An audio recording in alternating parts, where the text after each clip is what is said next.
Long rebound. Steph, no timeout with 6. At 5, Curry for the lead.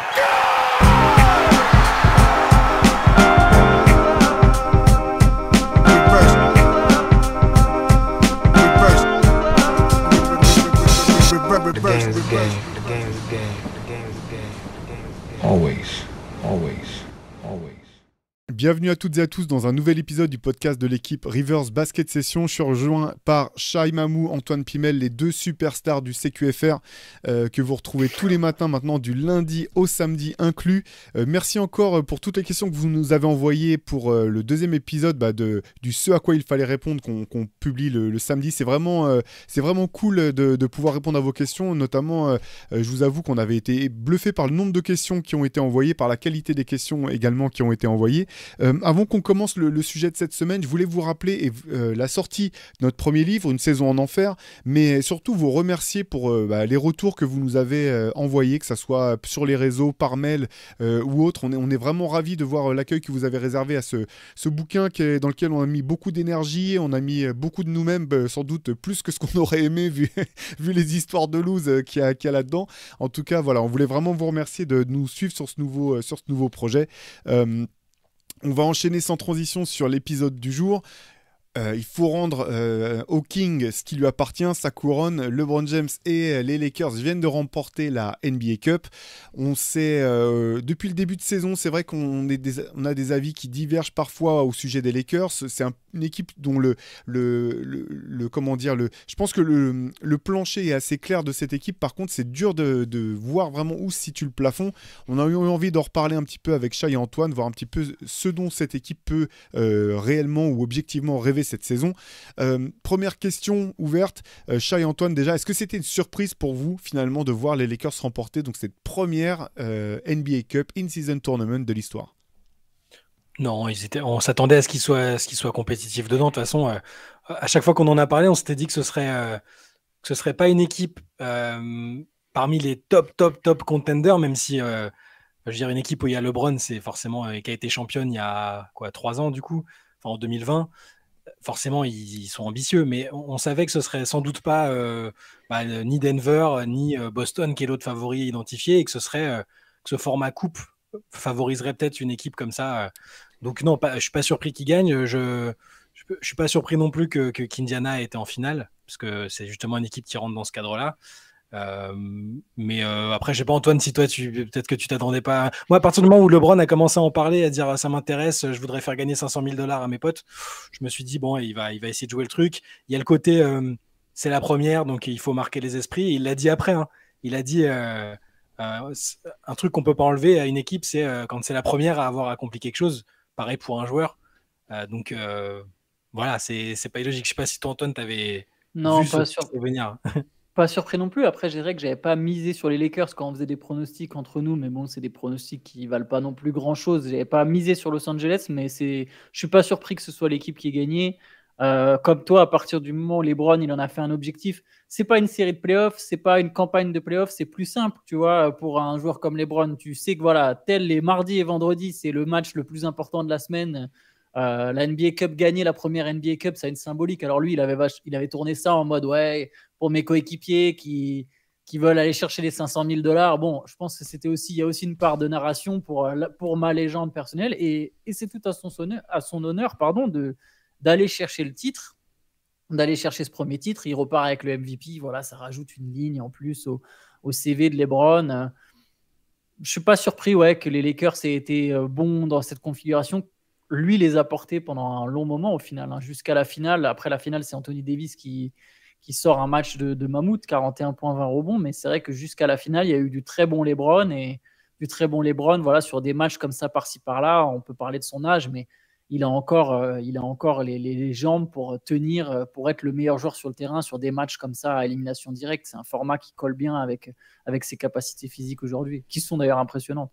Carrément. Et qu'est-ce que vous avez pensé de la NBA Cup? Moi, j'avoue que j'ai bien aimé en fait j'ai bien aimé ce format. Même j'étais limite un peu déçu que ça s'arrête si tôt dans la saison. Je sais pas vous ce que vous avez pensé du principe même de ce nouveau concept. Moi, ça m'aurait pas déplu qu'il y ait un peu plus de matchs aussi, et je pense que c'est quelque chose qu'ils vont étudier pour les prochaines éditions. Comme je l'avais déjà dit, je m'attendais à rien. je m'attendais pas à m'y intéresser. Je voulais voir comment ça allait se développer. Moi, le format coupe en soi, en tant que fan de foot, ça me plaît plutôt bien. J'aime bien l'atmosphère des matchs couperets et éliminatoires. Et tout ce qu'il y a eu autour, ça m'a plutôt plu. Le fait de voir des équipes qui, dans ces contextes-là, d'habitude, auraient balancé des fins de match ou autres, les voir essayer de scorer le plus possible, voir des équipes qui faisaient un habillage un peu play-off autour des rencontres, qui mettaient une intensité de play-off. C'est pas exactement les playoffs, hein. Beaucoup de gens disent ça et c'est vrai que c'est mieux qu'un match de saison régulière, clairement. Mais ouais, de voir toute cette atmosphère-là, moi, ça m'a bien plu. Voir des équipes un peu se révéler, type les Pacers, sur une scène un peu plus excitante que des matchs de saison régulière à ce stade-là de la saison, normalement. C'était plutôt, je trouve que c'était, en tout cas pour une première sur laquelle on se disait, est-ce que les mecs ils vont seulement faire semblant de s'y intéresser et semblant de jouer les matchs à fond? On a quand même vu des équipes jouer le coup. La plupart des équipes ont joué le coup sérieusement. Il y en a qui ne sont pas passés très loin de se qualifier, qui ont été dégoûtés après. J'ai trouvé ça, ça m'a beaucoup plus intéressé en tout cas, et plus que ce à quoi je m'attendais à la base. Ouais, c'est marrant parce qu'au final, les joueurs ils doivent penser la même chose que toi, hein. J'ai l'impression qu'il y en a plein qui se sont pris au jeu au fur et à mesure du tournoi. Donc, c'est quand même une bonne nouvelle pour la NBA de voir que les joueurs ont été pris dans l'engouement. Moi, j'avoue que j'ai bien apprécié aussi, hein. Je trouvais ça cool. Surtout à partir du moment où il y avait effectivement, quand on se rapprochait de la fin des matchs de poule, des phases de poule et qu'il fallait chercher la qualif, on a vu, par exemple, je me souviens d'un Warriors Kings. Ouais. Je suis fatigué, hein. Je suis très fatigué. Je disais pas où fait que tu sois fatigué, hein. J'ai glissé sur les Warriors Kings. Mais je suis aussi. Tu peux aussi le dire. C'était pas un seul tweet. Un Sacramento Golden State qui a été disputé jusqu'au bout parce que Sacramento ne voulait pas perdre de 12 points ou plus. Et du coup, même quand il y avait un écart, il y avait de l'intensité. Il y a eu plusieurs matchs comme ça. Pareil, les équipes, à part les Pelicans, les équipes ont plutôt toutes joué le coup une fois arrivé au Final Four ou un petit peu avant. Donc non, ouais, franchement, c'était sympa. Après, moi, la question que je me pose, c'est de savoir si ça va marcher dans la durée, en fait. Là, je pense que là, sur cette édition, les joueurs sont pris au jeu. Il y a eu les Pacers qui se sont révélés, etc. Je pense que les Lakers visaient la première victoire pour LeBron, etc. Je pense que là, il y a des équipes, ça les a inspirés pour l'an prochain tiens, nous aussi, cette fois-ci, c'est à nous d'aller chercher le trophée. Mais je me demande, au bout de 4-5 éditions, j'y crois pas trop à la carotte des 500 000 $. Les joueurs ont beaucoup axé là-dessus, mais bon... il y en a combien de joueurs en NBA sont vraiment dans le besoin pour 500 000 $? Il y en a pas tant que ça. En fait, ceux que ça peut motiver, c'est ceux qui sont pas forcément sur le terrain. Donc, c'est pas. Exactement. Tu vois, ils sont déjà motivés à la base. Voilà, exactement. C'est les stars qui vont décider de si le tournoi il est bien ou pas. Les stars, pour l'instant, elles l'ont adopté. Est-ce que dans 3-4 ans, parce que si on se souvient bien, alors c'est différent, mais le mode de sélection du All-Star Game avec les capitaines, le côté playground, ça a très bien marché au début. Ça s'est vite essoufflé. Alors là, c'est un peu différent. C'est un truc en cours de saison régulière, mais j'ai envie de voir est-ce que ça va marcher. Au bout de 4-5 ans, il y aura toujours un gros engouement autour du tournoi. On verra. Là où la NBA a bien fait son travail, c'est que en fait, ce format-là, il existe en WNBA depuis 2 ou 3 ans. Mais par contre, la Ligue avait jamais réussi à faire en sorte que les gens s'y intéressent ou comprennent même le format, parce qu'il n'y avait pas d'habillage différent avec des parquets différents. Et les gens ne comprenaient pas, est-ce que c'est des matchs qui comptent pour ça, et le fait que ce soit une ligue moins médiatisée avec moins d'articles et d'émissions à ce sujet font que les gens, encore aujourd'hui, je pense qu'en WNBA, ils n'identifient pas. Ils voient quand il y a le fameux Final Four, quand il y a la finale, parce que ce n'est pas un Final Four, c'est une finale directement en WNBA. Ils disent, ah tiens, il y a eu ça, qu'est-ce qui s'est passé pendant la saison, les matchs de classement. Là, la NBA a réussi à rendre aussi clair que possible, ce qui n'était pas simple. Même nous, là, il y a encore, je crois que la semaine dernière, dans la Late Session, j'ai fait une affirmation complètement foireuse sur le fait que ces matchs-là, les demi-finales comptaient ou pas pour la saison régulière ou dans les stats, etc. Donc, il y avait encore des choses à clarifier et qui n'étaient pas ultra claires, mais globalement, ils ont fait un bon travail de promotion. Ils ont la force de frappe en termes de communication et financière pour bien vendre le truc. Mais en tout cas, ils l'ont mieux vendu que ce que je pensais. Et c'était plus intéressant que prévu. Ouais. Moi j'ai beaucoup aimé en fait les parquets alternatifs là, parce que en fait dès que tu tombais sur le match tu captais tout de suite que c'était un match de la NBA Cup. Au premier regard effectivement les parquets rouges que ça soit pour éviter aux gens de faire des crises d'épilepsie, ou alors à moins que ça soit vraiment un truc de gang pour faire plaisir aux Bloods, je pense qu'il faut arrêter avec les parquets rouges. Par contre j'ai bien aimé vraiment l'habillage. Le seul truc vraiment moi je trouve que je trouve dommage sur la formule actuelle, c'est qu'on soit resté sur la répartition des équipes côte est côte ouest. Je trouve que c'est vraiment l'occasion en fait pour que tu puisses mixer les équipes. Je trouve que ça serait encore plus cool s'il y avait un mélange d'équipes de l'Est et de l'Ouest dans les mêmes poules. Ça pimenterait encore un peu plus le truc. Après, bon, bien sûr, il y a quand même la problématique logistique. Ça implique de faire en sorte que les équipes puissent jouer comme ça. Mais je trouve que ça serait encore plus cool, quoi. Que ça soit des poules où tu peux, à la limite, tu fais des têtes de série en fonction des résultats de l'année précédente, de manière à ce que ça soit quand même pas totalement le hasard et que tu retrouves pas des poules trop déséquilibrées. Mais derrière, je trouverais ça plus cool que ça soit avec des mélangés équipe de l'Est, équipe de l'Ouest. Le problème, ça serait pour le calendrier, parce que Ouais. du coup, comme les matchs comptent tous pour la saison régulière, sauf la finale, c'est pour ça qu'il y a une partie Est et une partie Ouest avant d'aller en finale, et une finale avec Est et Ouest. C'est que du coup, ça leur permet de plus facilement, alors que si tu faisais des poules... Enfin, après, je pense qu'il serait à même de se débrouiller, hein, mais ça plus dur, rendrait la tâche un peu plus compliquée. Ouais. Je suis curieux de voir les adaptations qu'ils vont faire quand même, parce que là, il se dit déjà que c'est pas garanti que ça se passe à Vegas, et l'attrait pour les joueurs, en partie pour le Final Four, c'était quand même d'aller à Vegas, qui est une ville où ils font du business, où ils se détendent un peu. LeBron, on a beaucoup parlé du fait que et il l'a reconfirmé qu'il était intéressé pour s'impliquer dans une franchise qui aura à Vegas dans quelques années. Enfin, on sait que ça lui importe, et les joueurs en général. Donc si demain on te dit c'est comme pour le All-Star Game, il y a des années, on se dit « Ah, c'est cool, c'est à Los Angeles ou c'est à New York, donc il y a une émulation. » Puis après, c'est à Charlotte, à Indianapolis, où alors ça touche les gens du marché concerné, mais si demain on dit le Final Four de la NBA Cup, il est dans le Missouri, j'en sais rien, tu vois, sur une salle qui a besoin d'exposition. Mais je sais pas si ça va exciter autant les mecs de...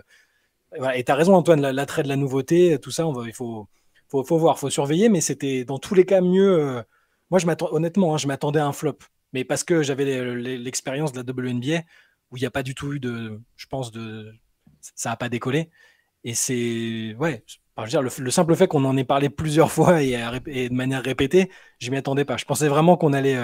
D'ailleurs, les tout premiers matchs, on en parlait vite fait, mais c'était un peu décousu, tu vois. Ouais, carrément, parce que même, je me rappelle, dans un des CQFR du lundi où on n'avait pas parlé des résultats du vendredi, quelqu'un nous avait dit dans les commentaires, ouais, la NBA Cup de vendredi. Ouais. Donc, ça montre que même à l'autre côté de l'Atlantique, les gens qui suivent la NBA avaient compris le concept et manifestaient de l'intérêt. Donc, belle réussite quand même pour Adam Silver, je trouve, entre ça et le Play-in Tournament.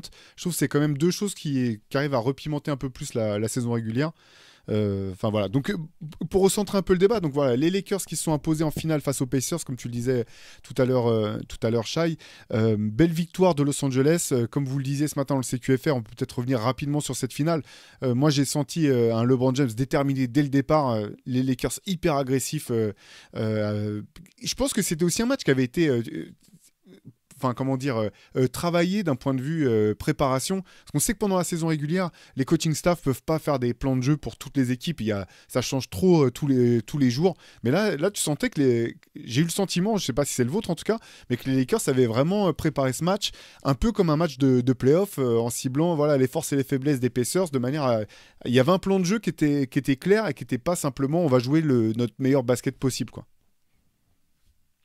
Je sais pas si vous avez eu cette impression, vous pouvez dire non, vous pouvez dire Théo, tu dis n'importe quoi. Les Lakers ont joué comme d'habitude. Si, mais je pense qu'il y avait il y a une volonté. Déjà, rien que le fait que Anthony Davis soit beaucoup plus alimenté. Alors, on peut penser que ça vient aussi de lui d'un électrochoc personnel où il s'est dit, c'est à moi de dominer. Mais je pense aussi tout simplement que le staff des Lakers a analysé le jeu des Pacers. Le fait que Indiana est l'équipe qui encaisse le plus de points dans la raquette, qui est une équipe qui défend très peu et que du coup, généralement, les big men adverses peuvent se balader. Et Anthony Davis a eu un peu carte blanche. Je pense que ce n'est pas juste lui qui a eu la volonté de tout écraser. Je pense que ça a été aussi poussé par le staff, par les coachs. Et rien que ça, c'est aussi une manière de bien préparer le match. Tu vois, de voir là où il y aurait Miles Turner, on aurait dit un rookie, le pauvre, alors qu'il fait un excellent début de saison et il a vraiment pris cher face à Davis là. Et c'est pour ça, sur Davis, on voit que ce format-là, sur un match, c'est pas une série de playoffs, donc on va pas se demander est-ce qu'il va pas mettre 12 points au match suivant, est-ce qu'il va pas donner l'impression de pas être aussi en jambes. Là, le format à coup près lui convient très très bien, on l'a vu là, et en plus de la préparation qui a manifestement été bien effectuée, ils étaient déterminés et suffisamment bien en place pour se rendre le match pas trop compliqué. Ça a pas été, je dirais pas que ça a été ultra facile parce que les Pacers ont eu un peu de répondants quand même. Faut leur donner ça et j'ai trouvé que leur campagne de NBA Cup était globalement intéressante d'ailleurs. Mais pour les Lakers, je trouve aussi qu'on a vu ce qui doit être leur meilleure version s'ils veulent être contender en fait. C'est-à-dire Donc LeBron en général sur le terrain, Anthony Davis, bon, là c'était un niveau statistique et de jeu qui était très très élevé quand même, mais et Anthony Davis qui est dominant comme ça, plus une base un peu défensive, parce que les Pacers c'est quand même la meilleure attaque ou l'une des 2 ou 3 meilleures attaques, ça bouge un peu, mais de la ligue. Donc cette identité-là autour de LeBron, Davis et une grosse défense, c'est exactement ce qu'ils doivent faire pour refaire le coup de 2020 s'ils veulent le faire, parce que pour moi c'est leur seul moyen d'y parvenir. Moi, j'ai pas eu du tout le bon timing sur Anthony Davis parce que dans l'épisode de Hoop Culture qu'on a sorti avec Pierre Armand Samama dimanche, c'était sur la thématique surcoté, sous-coté. Dans mes surcotés, j'avais Anthony Davis, alors pas sur le talent, mais sur la régularité. Et bim, ça sort dimanche matin, on l'avait enregistré jeudi, au lendemain de sa performance monstrueuse en finale. Donc moi, j'ai pas eu le bon timing du tout sur la sortie de ce mais dossier-là. dans quelques semaines, tu auras raison parce que oui. l'histoire montre qu'en général, que ce soit donc il y a l'irrégularité physique parce qu'il a du mal à tenir la distance sans que ce soit des blessures dramatiques, et l'irrégularité de la performance où il va te faire ce genre de match-là c'est historique, il est capable de faire des choses absolument, absolument dingues, et derrière il va avoir l'air soit en manque d'énergie, soit désengagé, et c'est là-dessus, t'as raison, là c'est sûr que le timing il sort un match phénoménal forcément, mais sinon globalement je pense que quand même les gens seront plutôt d'accord avec toi, quoi. Non mais c'était pour pas un tueur en fait. C'était pour la punchline, parce que c'est vrai que le fond de mon propos, c'était vraiment justement sur la constance, en fait, ou plutôt le manque de constance d'Anthony Davis. Donc bref, si vous voulez voulez m'entendre parler mal d'un mec qui a mis 40 points, 20 rebonds, allez écouter le dernier épisode du Hoop Culture. Oui, parlons un petit peu de cette équipe.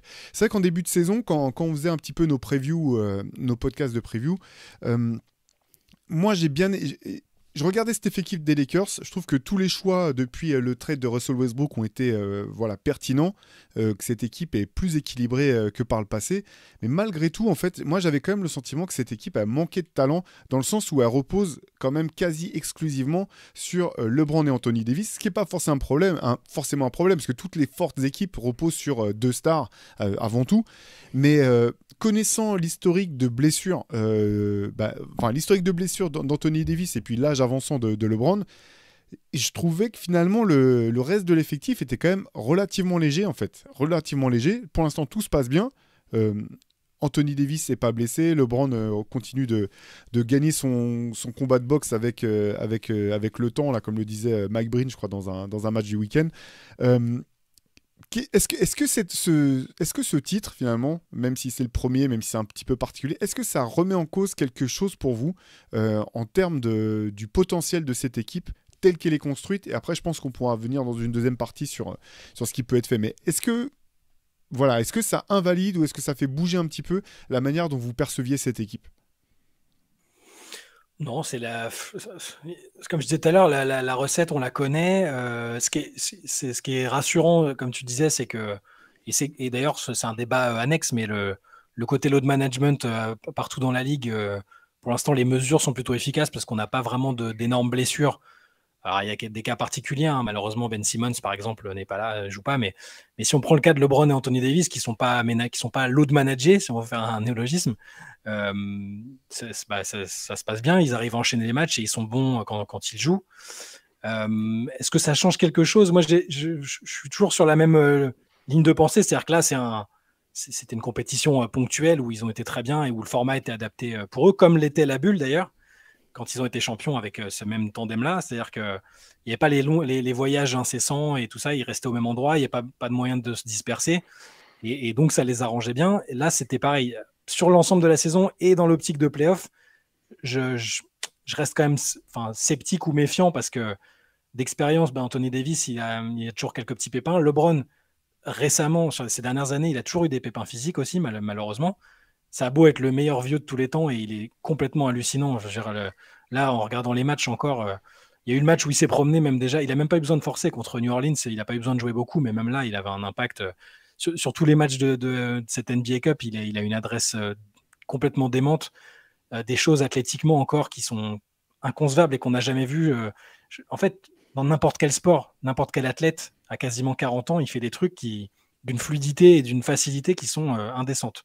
Donc, ça, mis à part, ça reste un joueur qui s'est pas mal blessé ces dernières années, qui a manqué des petites des séquences de matchs et qui qui a fait son âge dans le sens où on voyait qu'il pouvait plus vraiment avoir la même charge de travail, de responsabilité sur aussi longtemps. Et donc, je suis toujours partagé. Je me dis, il y a un moment où, là, on est très tôt dans la saison. Est-ce qu'à un moment, ils vont pas avoir ce souci-là? Est-ce qu'en playoff, Anthony Davis va être à 100%? Est-ce qu'il va enchaîner? Est-ce qu'il va avoir la régularité dont on parlait? Autour, par contre, sur les role-players, sur les autres, c'est plutôt... Moi, je les trouve plutôt bien. J'avais bien aimé leur recrutement, comme tu disais. Leur intersaison me semblait bien. Ça ne veut pas dire que je ne considère pas qu'ils sont peut-être encore à un ajustement potentiel de faire mieux. Je crois que c'est toi, Théo, ce matin off, qui disait je serais D'Angelo Russell, je garderais quand même bien ma valise à côté. Parce qu'il n'est pas mauvais. Hein. Mais s'il y a un levier d'ajustement pour passer un cap, on sait que son contrat, il match avec plein d'autres contrats qui pourraient être intéressants. Donc, non, ça n'a pas changé, si ce n'est que ça m'a plutôt rassuré sur ce qu'ils sont capables de faire sous leur meilleure version. Après, le pourcentage de chances que cette meilleure version soit applicable toute la saison et en play-off, c'est plus dur. C'est marrant parce que je comprends ce que vous dites, mais j'ai pas le même regard que vous, en fait. La santé, je comprends pourquoi on peut être plus sceptique sur la santé des Lakers que d'autres équipes, mais c'est vrai, c'est pas là où moi je mettrais le point, en fait. C'est pas là où je me dirais c'est ça qui va les empêcher d'être champions. L'an dernier, ils sont à 100%. En play-off, je suis désolé, ils sont à 100%. Ils sont à 100%, ils sont pas champions. Ils prennent 4-0 en finale de conf. Donc pour moi, même cette version à 100%, c'est vraiment pas le point que j'aurais mis. Tu vois, les Nuggets, Jamal Murray, il est plus blessé qu'Anthony Davis, en fait. Et pas que la saison, il fait une saison blanche. Jamal Murray, il joue jamais 65 matchs.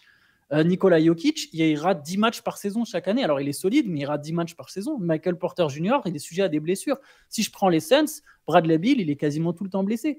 Kevin Durant, il se blesse tout le temps aussi dans une saison. Devin Booker, il joue pas non plus 65 matchs. Enfin, peut-être 65, il les joue, mais c'est comme Jokic, il rate 10 matchs par saison.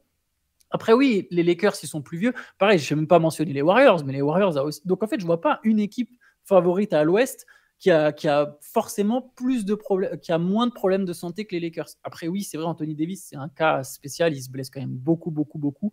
Les Clippers, pareil. On sait que Kawhi et Paul George s'est souvent mis en avant la santé. Donc, au final, pour moi, ça concerne là ce point vraiment sur est-ce qu'ils seront en forme en playoff. Tu peux l'appliquer à n'importe quelle équipe de l'Ouest. Et c'est plus, et ça rejoint un peu ce qu'on a commencé à parler, est-ce que dans cette équipe des Lakers, par exemple, je ne suis pas tout à fait d'accord sur le fait que ça manque de talent. Je pense que, par exemple, D'Angelo Russell est un joueur très talentueux. Austin Rivers est talentueux. Hachimura a du talent. Wood, clairement, Reeves a du talent. Austin aussi. Rivers aussi, mais... à chaque fois, Austin Reeves a du talent. D'Angelo Russell a du talent. Hachimura a du talent. Cam Reddish a du talent. En fait, je trouve au contraire, il y a des joueurs talentueux. Ce qui manque, c'est peut-être parfois un peu de cohérence, mais je trouve que justement là, ils ont trouvé une rotation qui marche mieux et ça fait 10 matchs. Sur les 10 derniers matchs, les Lakers ont 7 victoires et ça ne prend pas en compte la finale de la NBA Cup. Donc, c'est une équipe qui marche de mieux en mieux. Défensivement, elle a toujours été solide. C'est un peu sa marque de fabrique. Moi, ce qui me fait plus peur, c'est pas tant est-ce que LeBron et Anthony Davis seront à 100%, mais c'est que même à 100%, moi, je ne les vois pas gagner, en fait. Je ne les vois pas gagner le titre parce que en play-off, on l'a vu, regardez le titre de chaque dernière année. Quand je dis regarder, je m'adresse à nous tous, fans de basket, auditeurs, etc. Réfléchissons à chaque équipe qui a gagné. Est-ce qu'il n'y a pas un joueur qui a sorti une campagne de fou malade? Jokic, il sort une campagne, c'est pas juste il est bon, c'est pas juste il est grand, il est obligé d'être très grand. En fait, pour mener en NBA, c'est tellement dur, il faut que ta superstar, elle soit exceptionnelle. Quand Curry fait gagner les Warriors, il est exceptionnel. Quand Jokic fait gagner les Warriors, les Nuggets, il est exceptionnel. Giannis, en 2021, c'est monstrueux. Et moi, je suis pas sûr que ni LeBron ni Anthony Davis, je vois bien sûr que LeBron, ce qu'il fait à 39 ans, c'est incroyable. Mais LeBron, je le vois pas aujourd'hui faire une campagne de playoff comme il en a fait une en 2018, en 2013, en 2015, en 2016. Bref, tu remontes toutes les années de 2010 à 2019. 2018, pardon, en comptant 2020, je ne le vois pas faire ça. Anthony Davis, il était censé prendre le relais. Voilà, vous en avez beaucoup parlé. On voit bien qu'il manque de régularité. J'ai pas l'impression qu'il a ça en lui. De là, tiens, je vais sortir une campagne de playoff historique du début à la fin. Et c'est ça qui va nous faire gagner. Moi, c'est plus ça qui me fait que sur les Lakers. D'où, et je vais terminer là-dessus, pardon, je vous laisse la parole, j'ai fait long. D'où l'idée de peut-être faire un trade en se disant, OK, on n'a pas ce top 5 player, mais LeBron, il en est vraiment pas loin et Davis, il en est vraiment pas loin. Donc, si on rajoute un troisième gros talent, et ça rejoint du coup peut-être ce que tu disais, Théo, Bah, si on rajoute un troisième gros talent, ouais, là, on est suffisamment armé pour compenser. Bah, on va jouer les Nuggets de Jokic, c'est bien, ils ont le meilleur basketteur du monde, mais regarde, nous, tout ce qu'on va t'envoyer dans la tête. Bon courage pour arrêter ça, quoi. Ouais, bah, en fait, c'est un peu ça. Alors, je vais repréciser ce que je voulais dire au sujet de l'état de santé. Moi non plus, en fait, tels qu'ils sont construits, je vois pas les Lakers pouvoir être champions, en fait. Ce que je voulais dire, en fait, c'était que t'as parlé des Nuggets, par exemple, des Nuggets qui parfois ont eu des blessés, ou les Warriors qui ont eu des blessés. Mais en fait, quand je regardais l'effectif, il se trouvait qu'ils pouvaient se priver d'un joueur qui était blessé et tenir le choc en fait sur la durée, et même parfois en playoff avoir un joueur qui est absent et qui est remplacé par un autre. On l'a vu, même les Warriors avec Stephen Curry blessé, bah, il y avait Jordan Poole qui a été titulaire, certes c'était au premier tour, mais qui a tenu la baraque le temps que Stephen Curry reprenne sa place dans la rotation. Au bout du compte, au bout de la saison, ils étaient champions. C'était même pas l'équipe la plus talentueuse des Warriors, mais en fait c'est là-dessus en fait que je trouve l'équipe un peu courte en termes de talent. Je suis d'accord avec toi. Moi j'aime beaucoup Austin Reeves, comme vous le savez. D'Angelo Russell a du talent, oui. Rui Hachimura a du talent, certes. Cam Reddish, peut-être. Mais tu vois, c'est un petit peu ça. Ouais, et on est déjà au top vrai. 5 ou top 6 des joueurs des Lakers. Et parmi ceux-là, mis à part peut-être Austin Reeves dans un match-up particulier où maintenant qu'il ne sera plus un joueur surprise, je vois pas forcément de joueurs qui auront la capacité à hausser significativement leur niveau de jeu, soit pour pallier une blessure, soit pour pallier simplement un coup de mou en fait, parce qu'on a parlé de problème de constance d'Anthony Davis qui peut être archi dominateur. Je leur dis encore une fois, hein, parce que des fois je suis un peu dur, ou on est un peu dur, mais moi le premier avec Anthony Davis, l'an dernier c'était clairement le meilleur défenseur des playoffs. Ouais. Il a fait une campagne de playoffs d'un point de vue défensif qui était extraordinaire. Mais derrière, il y a ça, et là je te rejoins aussi Antoine, LeBron, je suis pas sûr, ou même je pense pas, qu'à son âge, et ça rien, je retire rien au talent de LeBron ni à son statut, je suis pas sûr qu'il puisse hausser son niveau de jeu pendant toute une série, voire pendant plusieurs séries de suite en fait, et porter une équipe comme il l'a fait avec Cleveland. On se rappelle la finale qu'il dispute avec simplement avec Kevin Love blessé, je crois que Kyrie était blessé, c'est sûr. Kevin Love, oui, blessé aussi, l'épaule démise par Olynyk contre les Celtics, où il porte cette équipe de crève la dalle, et il fait finalement, ils vont en finale, et puis même s'ils perdent, ils font une belle finale. Et voilà, c'est normal. Je pense pas qu'il ait ça en lui encore aujourd'hui. Alors peut-être qu'il me donnera tort.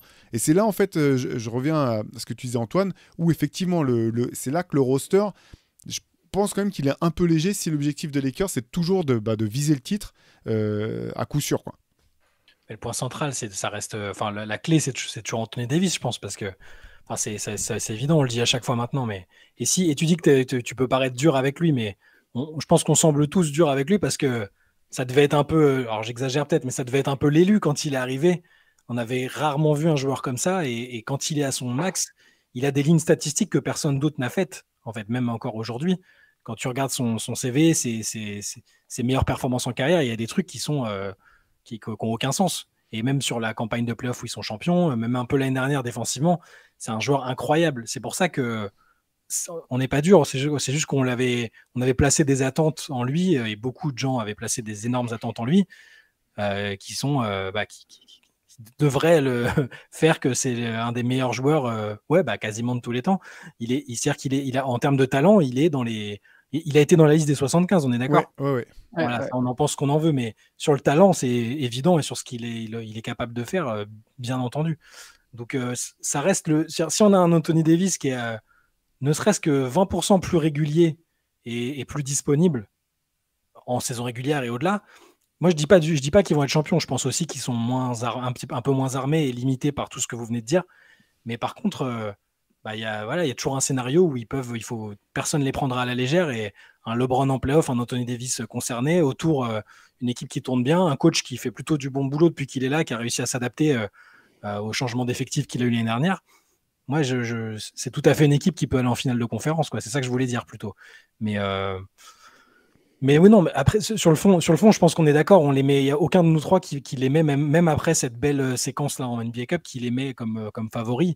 On ne les voit pas sur une série, dans le format playoff, hein, une fois de plus. C'est-à-dire, si tu les mets contre Denver, peut-être même Phoenix, tu as l'impression qu'ils vont être limités par ce qui les a limités jusque-là. Et Par contre, je vais pardon, donner vas-y. les stats quand même d'Anthony Davis parce moi le premier, je vais casser du sucre sur le dos. Cette année, c'est 22,7 points à 53,3% de réussite, 12,7 rebonds, 3,2 passes, 2,7 contre. Donc voilà, il fait encore une saison statistique de très haut vol, hein, malgré tout. Voilà. Je voulais juste le repréciser au passage. Mais Anthony Davis, c'est là où c'est intéressant de voir le côté en fait comment la mentalité impacte aussi une carrière. Parce qu'en fait, si tu lis les stats d'Anthony Davis, c'est toujours un mec très performant, mais c'est ouais, mettre le doigt sur ce qui lui manque, c'est dans l'attitude. En fait, il y a un côté personnalité où il a pas forcément ce côté tueur, quoi. Il l'a par moment, mais je pense qu'il est très à l'aise avec le fait d'être avec une autre superstar à ses côtés. C'était déjà ça depuis la fac. C'est marrant parce qu'on peut lire ce truc-là chez lui depuis qu'il a 18 ans, depuis qu'il est exposé.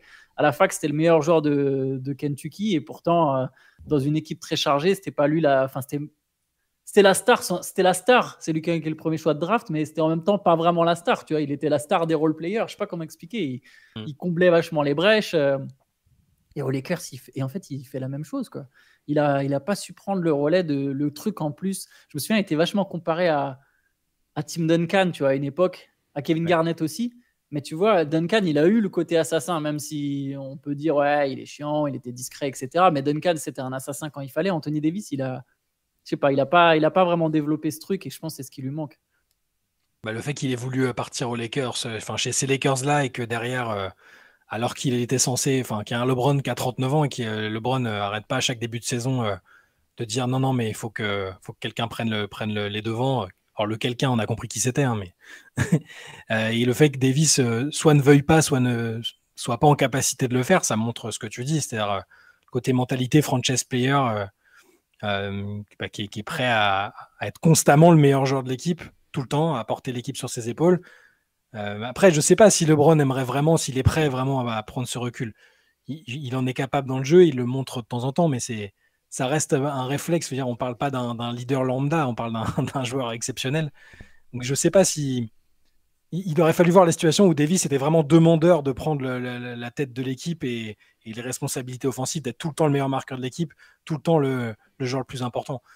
Je pense qu'on ne verra jamais ce scénario parce que on n'a pas l'air parti pour et il n'a pas fait assez de saison vraiment complète pour qu'on se dise ah ouais, là ça y est, il y a eu la bascule, maintenant c'est son équipe. Je pense que ce sera jamais l'équipe d'Anthony Davis. Après, c'est vrai que il y a aussi le truc, c'est que Anthony Davis, malgré toutes ses qualités, sa polyvalence incroyable, je ne sais pas s'il a non plus finalement le skill set offensif pour pouvoir à son poste être la première option vraiment d'une équipe qui joue le titre en fait, parce que voilà, on sait que depuis la bulle, son tir extérieur est limite catastrophique. Là à 3 points, il est à, alors c'est ok, c'est pas le gros de son jeu, d'accord, mais il y a un moment on a cru que plus.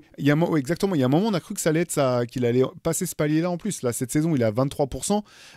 En gros, si on regarde les stats avancées, ses jump shots un peu écartés sont vraiment très faibles en termes de réussite. Et dans le jeu proche du panier, malgré toute sa technique, c'est quand même pas un scoreur comme l'a été Tim Duncan, comme l'ont été Hakeem Olajuwon, des joueurs qui en termes de talent et de jeu posté étaient sur ces registres-là. D'autant que dans le basket de 2023, tu peux pas non plus jouer 15 possessions par match où on va mettre ton grand près du cercle, même avec les mecs qui changent sur les écrans, c'est bien plus compliqué de faire ça, quoi. C'est pas, voilà, offensivement, tout simplement, c'est pas Joel Embiid, quoi. C'est pas, il a pas cette capacité-là. Il a plus du tout de tir à mi-distance, il y a plein de trucs. Enfin, ça fait 3-4 ans peut-être, enfin, après le titre, quoi, qui rentre plus de tir à mi-distance.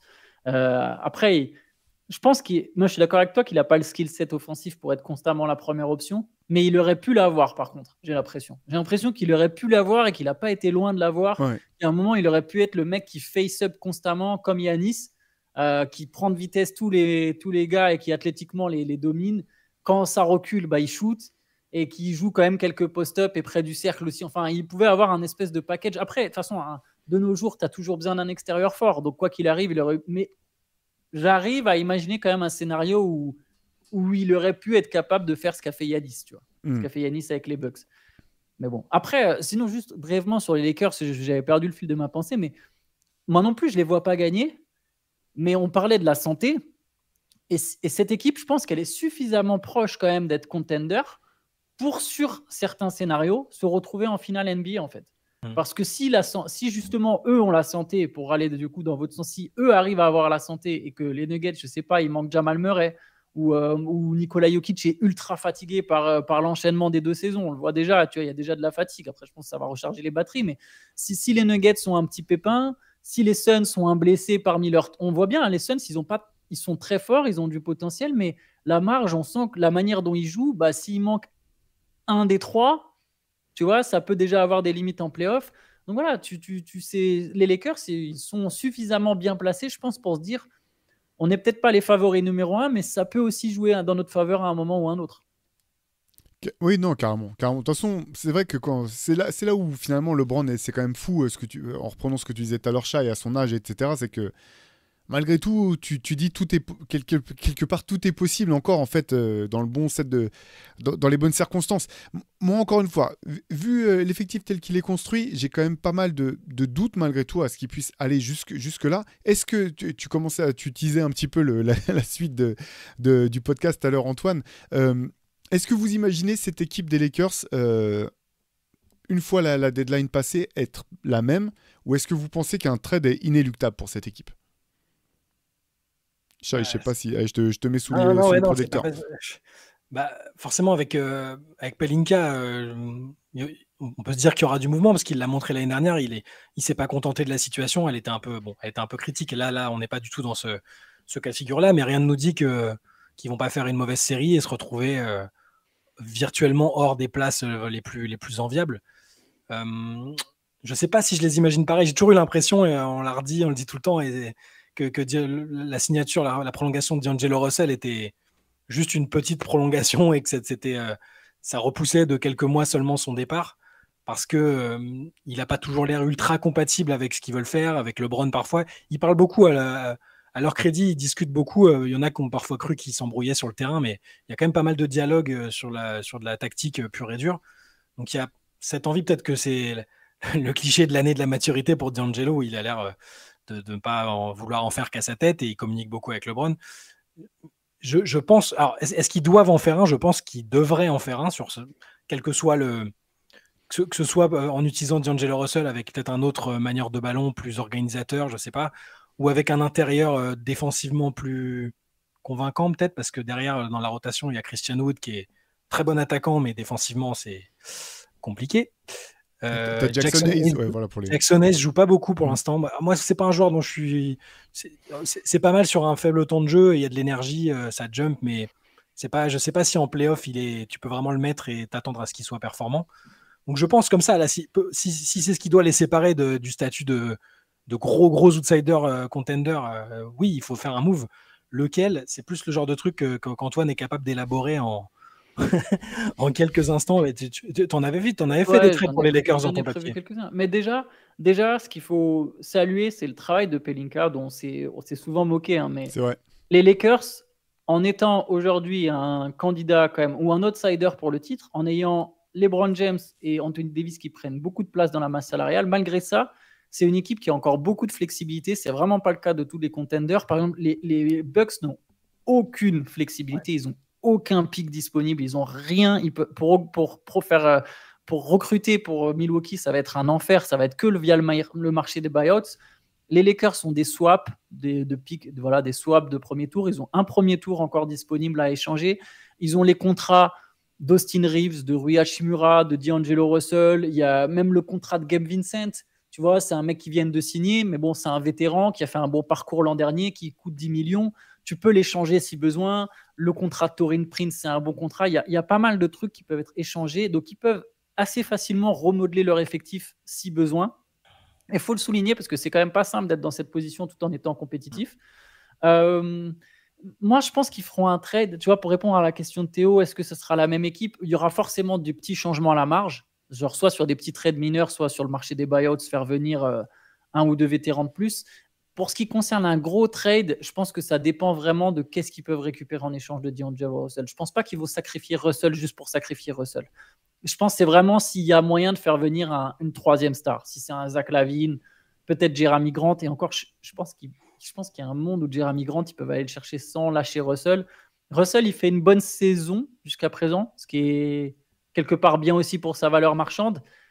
Mais voilà, pour l'échanger, je pense vraiment que ça dépendra de qui ils peuvent aller chercher en larguant, je sais pas, Russell, Prince, Hachimura et 1 ou 2 picks qui se ressemblent déjà à un package plutôt intéressant. Franchement, tu es Chicago, tu décides de tout reconstruire. Si tu prends un pick qui en 2030, tu sais que LeBron il sera à la retraite, Anthony Davis il sera quand même déjà sur le déclin. C'est dans 6 ans en 2030. Tu vois, un pic 2030, les Bulls, franchement, ça peut aller se chercher. Si tu as 1 ou 2 swaps dans le lot, que tu as Hachimura à qui tu peux donner du temps de jeu, Russell qui te permettra d'enfin avoir un meneur digne de ce nom dans ton équipe, tu peux presque même reconstruire et en même temps quand même viser le play-in en faisant ce trade. Alors, je ne sais pas pour pousser les Bulls à le faire absolument, mais voilà, pour Lavine, je pense que c'est un trade qui existe.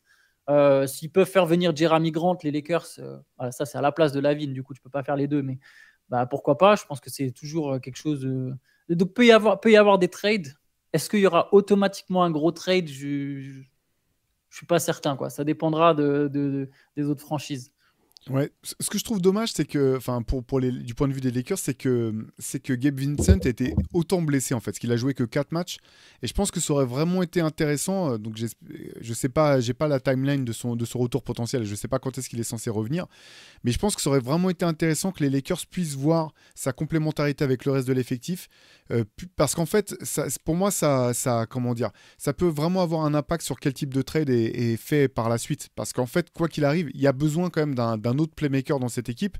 Si ça peut être Gabe Vincent et Austin Reeves et que derrière tu fais venir un Zach LaVine comme tu disais Antoine, je pense que oui, là tu gagnes au change quelque part parce que tu as quand même un scoreur. Zach LaVine défend peut-être pas plus que D'Angelo Russell, mais en fait ne serait-ce que par sa taille déjà il peut quand même plus t'aider et c'est un autre niveau quand même de scoring, mais il te faudra de la création malgré tout, et c'est vrai que c'est dommageable je pense pour les Lakers de pas avoir pu avoir toute une demi-saison pour voir un petit peu tu vois, quel impact pouvait avoir Gabe Vincent, s'il pouvait avoir le même impact que celui qu'il a eu au 8 l'an dernier, ou si c'était un petit peu vraiment un espèce d'impact circonstanciel qui allait avec l'équipe, l'attitude, le style de coaching. Il n'y a toujours pas de date pour son retour. Il s'était blessé au genou, mais par contre, sur le match avant la finale de la NBA Cup, il était sur le terrain, il faisait un workout assez intense. Il n'est pas, pas dans son canapé, incapable de bouger. Donc, je pense qu'ils vont vraiment prendre le temps et se disent que c'est pas un rookie. Donc, une fois qu'il sera apte, il sera directement apte à contribuer. Mais même avant ça, il n'était pas sur les tout premiers matchs. Il n'était pas ultra à l'aise pour l'instant. Mais c'est vrai que c'est un paramètre auquel j'ai même pas pensé tout à l'heure quand je parlais des Lakers. Mais si tu as un Gabe Vincent sur un niveau similaire à celui qu'il avait à Miami, ça fait une recrue en cours de saison presque. S'il s'adapte bien. Ils n'ont peut-être pas besoin de bouger autant à ce poste-là que ce que je disais tout à l'heure. Ouais, surtout dans le rôle de dynamiteur qu'il avait un petit peu l'an dernier avec le Heat en fait. C'est ça qui c'est dur de savoir en fait. L'équipe du Heat l'an dernier était tellement étonnante, le parcours tellement improbable que c'est super dur en fait de savoir si ce type de performance est réplicable à l'envie ou si c'était vraiment un petit peu comme attraper un éclair dans une bouteille pour paraphraser une expression américaine, mais ouais, moi j'aurais bien aimé voir ça pour avoir peut-être une idée plus claire de la direction dans laquelle pourraient partir les Lakers d'ici à la deadline. C'est vrai que c'est intéressant de savoir parce qu'il y a justement des 5 où Gabe Vincent, ça peut être ton deuxième playmaker parfait aux côtés de LeBron. Il n'a pas vraiment besoin du ballon. Il peut décharger un peu de certaines responsabilités balle en main, mais il peut aussi tout simplement jouer en spot-up. Il va défendre mieux que D'Angelo Russell. Si lui, tu sais que tu as lui à 100%, tu peux beaucoup plus facilement te séparer de Russell pour aller chercher un autre profil. Je parlais de Lavine. Après, je suis d'accord. D'ailleurs, si Vincent, ça ne marche pas dans le même type de joueur, mais peut-être certainement en meilleur défenseur et en meilleur shooter, en tout cas, c'est Alex Caruso. Caruso, je me demandais quand est-ce que tu allais. Mais oui. C'est un autre joueur que les Lakers peuvent aller chercher. Il connaît déjà la maison, il a déjà gagné un titre ici. Après, on a vu que les Bulls, en tout cas, il y a des rumeurs qui tournent sur le fait que les Bulls sont hésitants justement à s'en séparer et il y aura une vraie montée des enchères. Donc, je pense que si tu fais Caruso, tu peux pas faire un autre trade. Tu vas sans doute devoir lâcher des assets. Et la question, ça va être de te poser, mais est-ce que je veux lâcher mes assets pour Caruso? Est-ce que Caruso, il change tout, il change la donne? Mais il y a plein de possibilités, en tout cas, à Los Angeles. Ça va être vite vu. LeBron, il va leur dire, c'est mon gars, vous le faites revenir. Parce que bon, c'était compliqué de le garder. Forcément, les enchères sont montées vite l'année après le titre. Mais Ça avait vraiment été un coup. Enfin, son absence s'était vraiment fait remarquer la saison suivante. Là, pour moi, si tu le remets dans l'effectif, tu gagnes en plein de choses. La plus-value, elle est vraiment belle. Si Chicago hésite, c'est parce que c'est l'une des rares satisfactions de l'effectif. Hein. C'est un bon défenseur, un excellent défenseur même. Il sait faire d'autres choses. Ce serait top. Après, comment le faire venir, c'est pas aussi évident. J'ai même un move qui peut faire fantasmer les fans des Lakers. Alors, il faut être ouvert d'esprit. Hein. Faut être ouvert d'esprit et il y a beaucoup d'étapes, je pense. Mais si les Lakers arrivent à récupérer un premier tour de draft ou 2 de plus, je sais pas, soit un via Russell, et il y a un monde potentiel où le Jazz se sépare de Lauri Markkanen. Je pense pas que ça va arriver, ok ? Il est très lointain, c'est plus du fantasme qu'une rumeur. Mais il y a un monde où le Jazz lâche à un moment Lauri Markkanen. Le Jazz n'est pas dans l'optique de reconstruire sa franchise autour de Markkanen. Markkanen, il a déjà 26 ans. Il est presque trop fort. Alors bon, ça ne les empêche pas d'être mauvais cette saison, mais je pense qu'il y a une idée de reconstruire vraiment de zéro de Danny Ainge. Markkanen, il peut éventuellement être disponible. Je pense qu'il faudrait lâcher à la fois Reeves et Hachimura. Je ne suis pas sûr que ce serait le meilleur trade possible pour les Lakers. Je ne suis même pas sûr que le Jazz le fait. Il faudrait sans doute mettre tous les pics. Mais voilà, il y a un...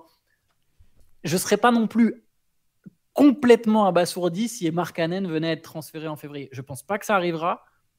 Mais voilà, c'est pour ceux qui veulent fantasmer d'un trade plus intéressant ou je sais pas, plus fort encore que Jeremy Grant, Caruso ou Lavin, ça fait pas fantasmer. Bah voilà, fantasmer sur Lauri Markkanen, c'est peu probable, mais c'est pas complètement impossible, quoi. Après, c'est vrai que tu l'as mis d'ailleurs dans un papier que tu as fait la semaine dernière sur Basket Session, Antoine. Mais c'est vrai que le trade de Zach LaVine, je pense que c'est un de ceux qui aurait quand même le plus de sens si jamais les Lakers arrivaient à le mettre sur pied. Parce que, alors c'est vrai que Zach LaVine, c'est vraiment un joueur que je trouve assez clivant finalement. Parce que qu'en fait, tu le vois jouer, c'est un beau joueur, il est fluide. Offensivement, il est très fort, etc. Défensivement, c'est vraiment pas ça. Il a toujours quand même ce ratio où tu te dis, mais. C'est le joueur quand même, enfin moi je serais tenté de l'étiqueter pour l'instant à ce stade de sa carrière dans la catégorie des joueurs qui font des stats mais qui font pas gagner une équipe, quoi.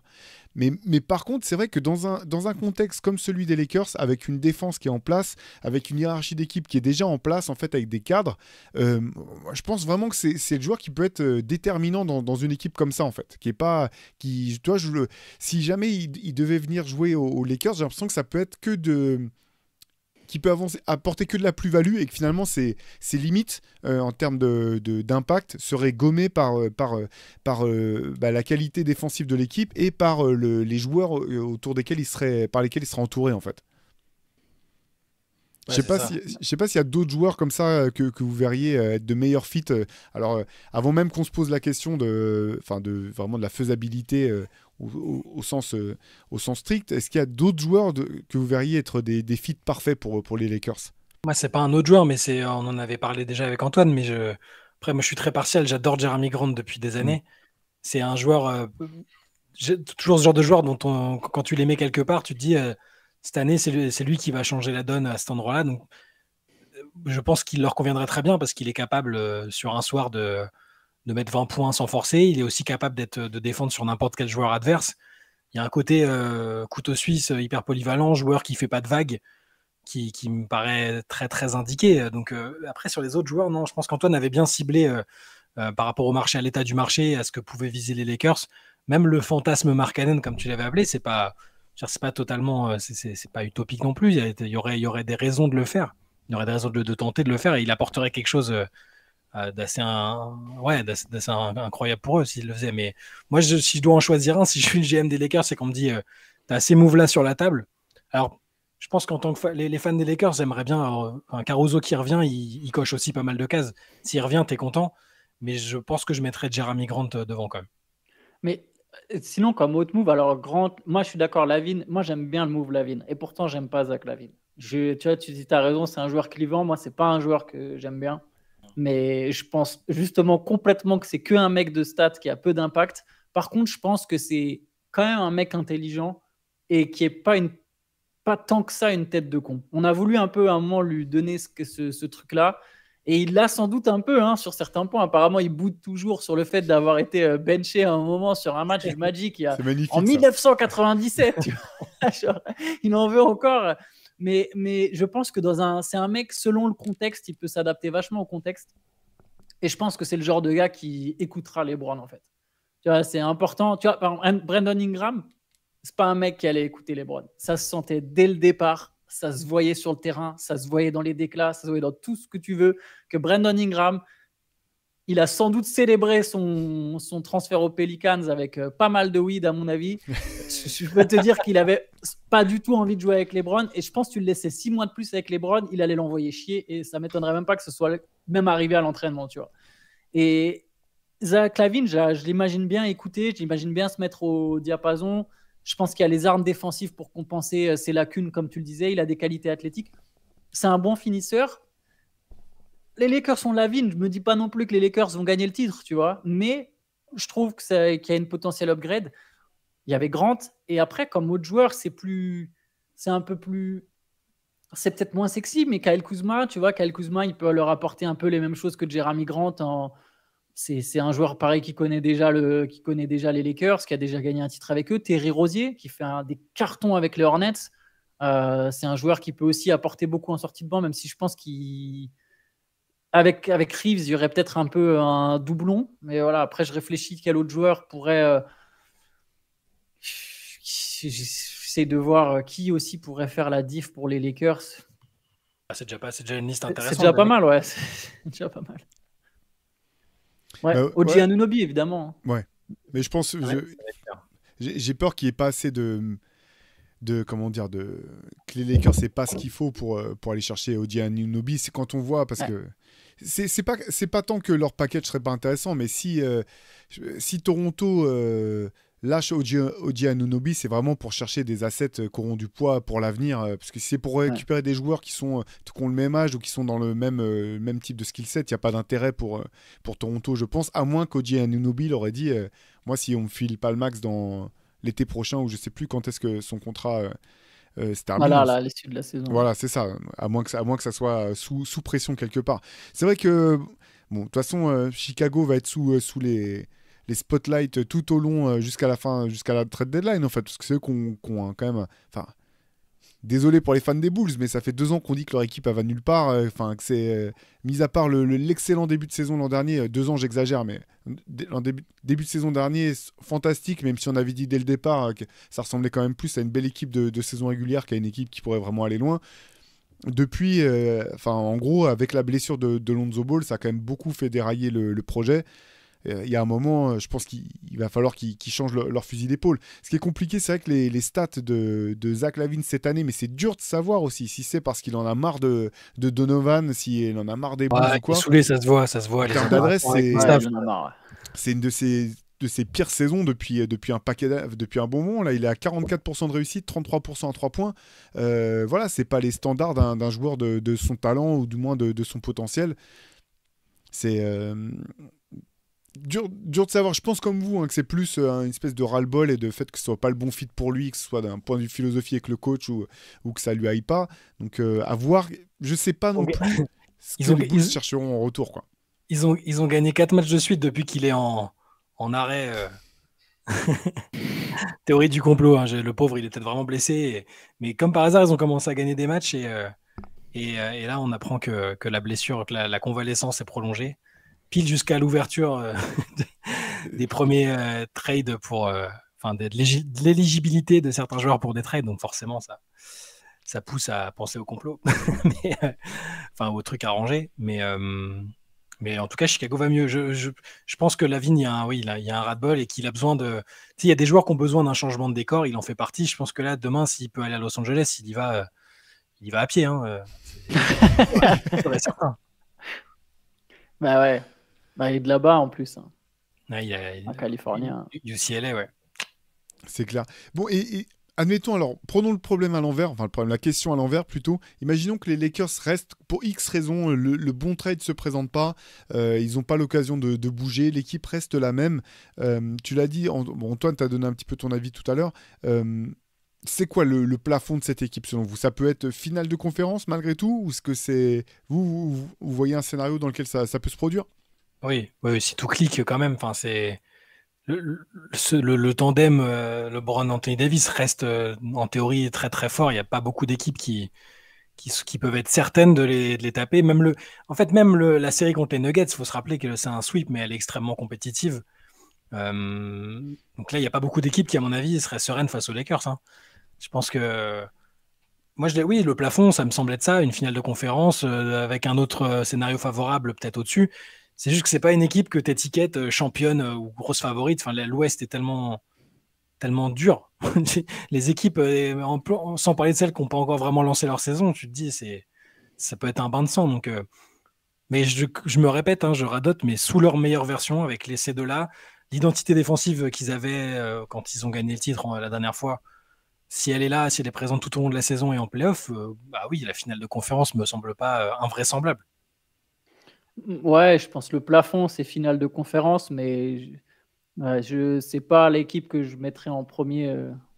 Je dirais que de manière un peu plus réaliste, j'ai du mal à les imaginer passer le second tour. Mais il y a un plafond, effectivement, en finale de conférence, selon les match-up de play-off, selon les blessures d'ici là, Voilà. Mais je pense que là, dans l'état, avec leur équipe, j'ai du mal à les imaginer gagner 2 séries de play-off. Ouais, ce serait déjà pas mal. Je partage ton avis, Antoine. Après, c'est vrai qu'en play-off, tout est question de match-up, question aussi de blessures potentielles. J'avoue que j'aimerais bien revoir une série Lakers-Nuggets, ne serait-ce que pour voir le trash-talking entre Lakers Nation et Mike Malone tout seul. En mode, venez, je vous prends tous là. Ça me ferait assez marrer, quoi. Yes. En plus, les Lakers, on aimerait bien la revoir aussi, celle-là. Mais je pense qu'ils déchanteraient. Mais... Même en pré-saison, ils nous ont fait le coup de... ils nous ont manqué de respect et tout. Enfin, oui, s'il y a une série à choisir à l'Ouest, là, celle-là elle ferait bien. Je pense pas qu'il y aurait sweep à nouveau, hein, mais il y aurait la bonne animosité qui va bien. Est-ce que LeBron nous referait une annonce? Je sais pas si j'ai envie de jouer encore après. Je sais pas si vous me retrouverez l'année prochaine.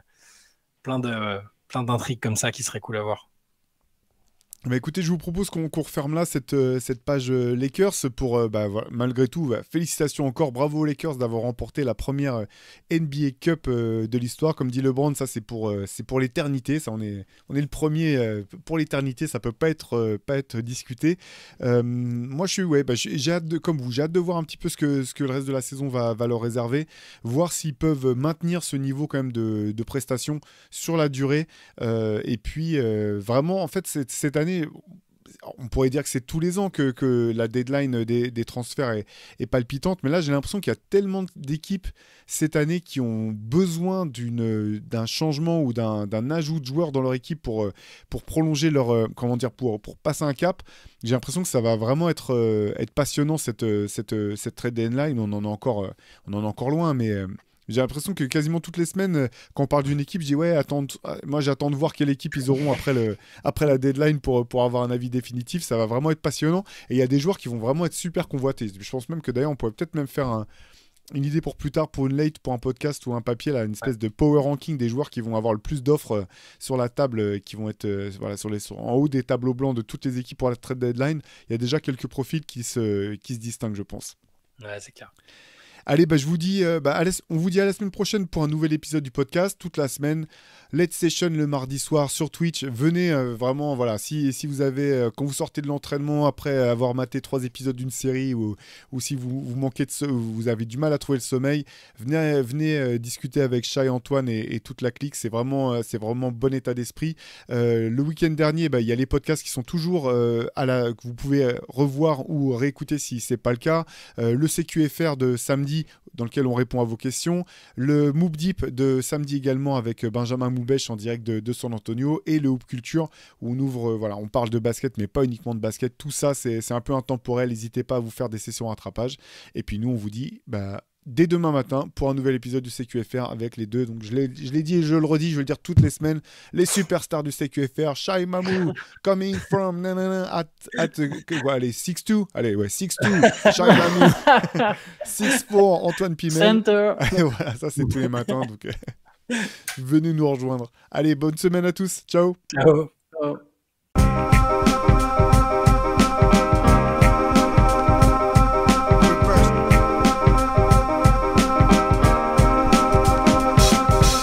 Is out. out there, and it's either play or get played.